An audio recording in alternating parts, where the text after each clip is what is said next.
Now we're going to talk about how to prevent reflux or how to reduce that it's going to happen for your newborn baby.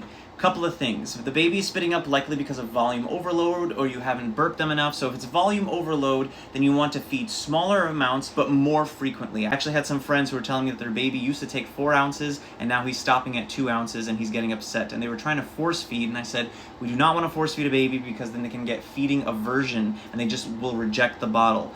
They need a certain amount to grow, so you need to make sure that they get that in them. So if they're only going to take 2 ounces, let them take the 2 ounces, but you have to feed them again. You need the same volume over the day, but if you give them just more feedings, like little baby snacks, then that works okay too. The next thing is they have gas, right? When they're suckling, it's a response.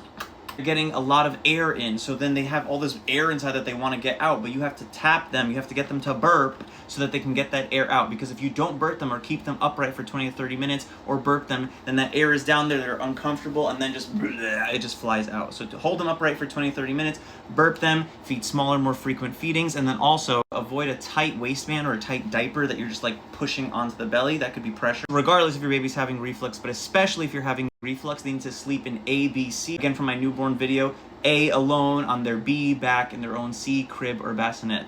Solo en la espalda en su cuna. I think that's correct.